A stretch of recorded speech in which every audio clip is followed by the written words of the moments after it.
porque tiene cierto poder político, al poder discrecional que puede tener, porque es algo subjetivo, es algo que él piensa, que él cree que es discrecional, pero también le ponen los límites procesales y los límites de protección a la persona que está juzgando. Sin embargo, en un informe emitido en el 2012 por la Comisión Internacional contra la Impunidad en Guatemala, CICIG, en tiempos de Francisco Dalanese, señaló a 18 jueces de formar parte de los jueces de la impunidad, quedando solamente en eso. Un informe presentado, según fiscales del Ministerio Público, careció de fundamentos, por lo que las solicitudes de antejuicio fueron denegadas.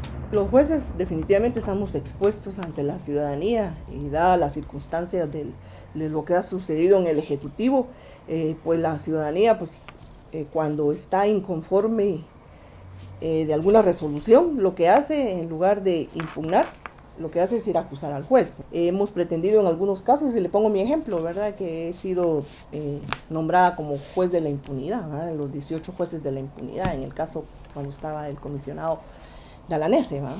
Entonces, pues los jueces nos unimos. Eso fue muy interesante, porque la verdad es que a veces ni solo en el pasillo nos saludamos, pero esa vez nos unimos y se hizo una defensa, ¿verdad? Y ahora pues ya se tiene más cuidado para acusar a un juez, ¿verdad? Porque solo así de mencionarlo y hacer una novela, ¿verdad?, como lo que hizo el señor Dalanese sin pruebas, ¿verdad? Según la presidenta de la Asociación de Jueces y Magistrados, plasmó los señalamientos como espurios, fraudulentos y sin fundamento. En una encuesta efectuada por Prodatos y publicada en noviembre de este año en el diario Prensa Libre, se reflejó que un 84% de encuestados aprueba una depuración en el organismo judicial y un porcentaje menor cree que los jueces y los tribunales de justicia hacen una buena labor. La ficha técnica de esta encuesta fue hecha en un universo de hombres y mujeres mayores de 18 años, a 1.201 personas encuestadas en áreas rurales y urbanas en 138 puntos muestrales en el país. Se visualiza un escenario oscuro tras conocer que dos juezas de primera instancia, Marta Sierra y Gisela Reynoso, enfrentan procesos abiertos de investigación señaladas de prevaricato, cohecho pasivo y la segunda de enriquecimiento ilícito. Reynoso está en prisión preventiva porque, según el Ministerio Público, sus bienes sobrepasan su poder adquisitivo, así como otros administradores de justicia como Eric de León, magistrado de la Sala Regional de Quiché, separado del cargo y con arresto domiciliar por presuntamente arreglar fallos. Ellos ya no cuentan con su coraza de inmunidad y existen procesos abiertos en contra de estos administradores de justicia.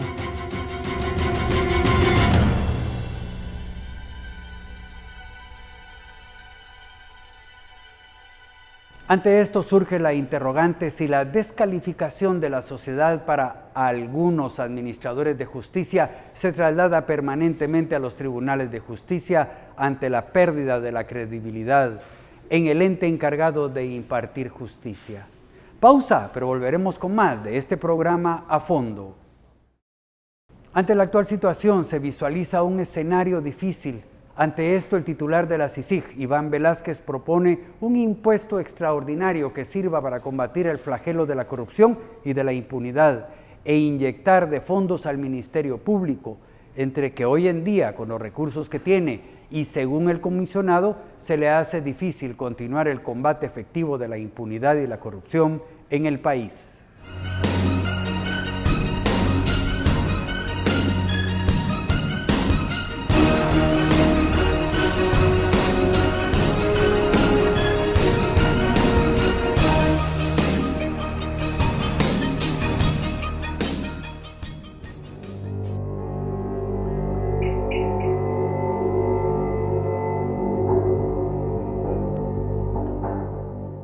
El juez es el que tiene mucho poder y ese poder debe estar limitado por las leyes. Entonces, el límite, digamos, se lo da al poder político que tiene, porque tiene cierto poder político, al poder discrecional que puede tener, porque es algo subjetivo, es algo que él piensa, que él cree que es discrecional, pero también le ponen los límites procesales y los límites de protección a la persona que está juzgando. La tendencia a tratar de influir en el criterio judicial siempre existe de parte de todos los grupos de presión en Guatemala. Los jueces, con algún temor, encarcelan, se convierte en un código procesal penal que eventualmente no está siendo aplicado como debería ser. ¿Es bueno o es malo? Pues yo le diría que para arrancar puede ser una situación relativamente positiva porque manda un mensaje. Es una forma muy rápida de enderezar un organismo judicial, pero no permanente. No ejercemos presión frente a los jueces. No hay una presión que se ejerza de manera directa para que se tome una decisión en determinado sentido. Pero sí hay una vigilancia social sobre la actuación de los jueces que hace que esa vigilancia social, esa veeduría ciudadana sobre la actuación de los jueces, obligue a que los jueces sean mucho más ajustados a la legalidad, a la juridicidad en sus decisiones. Es oportuno citar el artículo 4 de la Ley del Organismo Judicial, que dice que todo acto llevado a cabo sin observar una norma prohibitiva o imperativa es un acto nulo de pleno derecho. Así que estamos llenos de actos nulos de pleno derecho porque se atropella la ley sobre pretexto de hacerla cumplir, de administrar justicia. Yo estoy de acuerdo con que el Estado no puede combatir el delito cometiendo delito. Lo que pasa es que las escuchas telefónicas son legales. Las escuchas telefónicas están autorizadas, primero, en el marco general, por la ley. La CICIG no realiza interceptaciones telefónicas, no actúa tampoco ante los jueces solicitando las interceptaciones telefónicas. Esto es una acción que solo la realizan los fiscales. Entre tanto, la sociedad permanece vigilante de la gestión de los garantes de justicia, pero existe una pérdida de credibilidad en el ente encargado de impartir justicia. El poder es engañoso, es algo que es difícil controlar para muchas personas, en especial para las personas que tienen el poder de decidir por sobre las demás, o sea, la libertad, aún la vida de las personas. Hay un aspecto muy importante y es que ya sale a la palestra pública la discusión sobre jueces, sobre el comportamiento de jueces, sobre el comportamiento de los fiscales. Ya se considera un tema importante. Antes ni siquiera se discutía sobre el nombramiento de jueces, sobre la calidad de los jueces, sobre la instrucción de los jueces, sobre la actuación de los fiscales. Sacar a los jueces que no funcionan adecuadamente.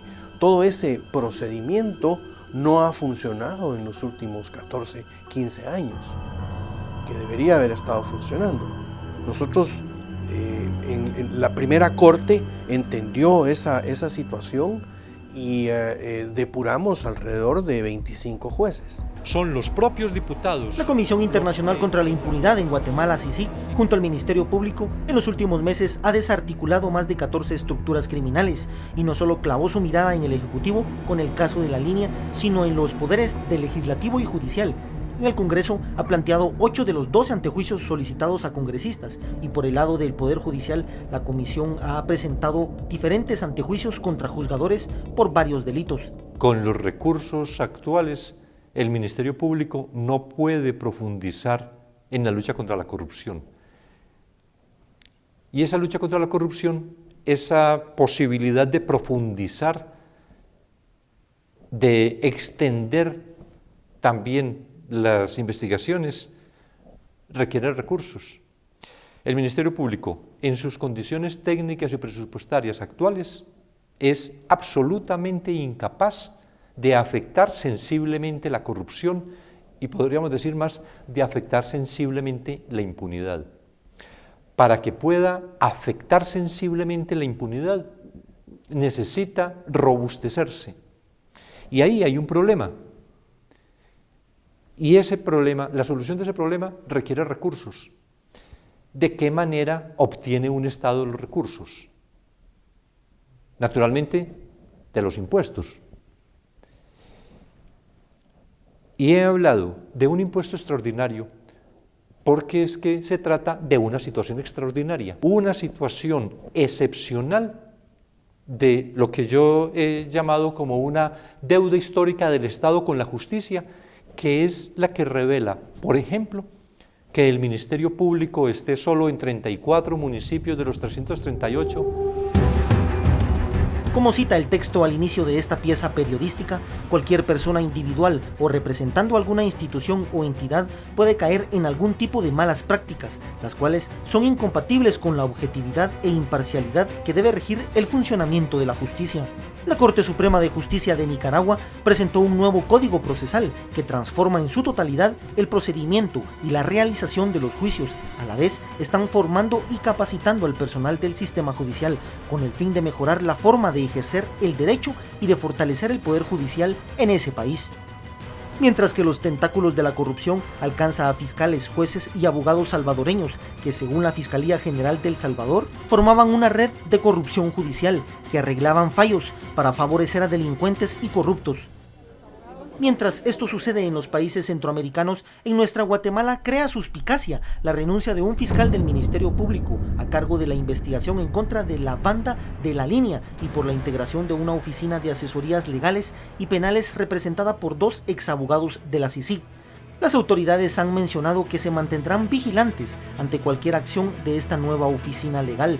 Entre tanto, los exabogados de la CICIG y del Ministerio Público tienen la obligación legal de mantener el secreto en las investigaciones que efectuaron, pero también tienen derecho a trabajar en su profesión sin incurrir en actos ilícitos y menos brindar asesorías cobrando miles de dólares, amparándose en el refrán muchas veces escuchado que dice: más vale un culpable libre que un inocente preso. En Guatemala podría ser falso que representara a la justicia como la figura de la dama con los ojos cerrados, representando la imparcialidad con la espada de justicia y la balanza de la verdad, una personificación de la fuerza moral en los sistemas judiciales. Sin embargo, la sombra de la corrupción ronda por los pasillos de los juzgados de la torre de tribunales, solamente como pretexto o excusa de quienes en un proceso resultaron con sentencias condenatorias o desfavorables para sus intereses.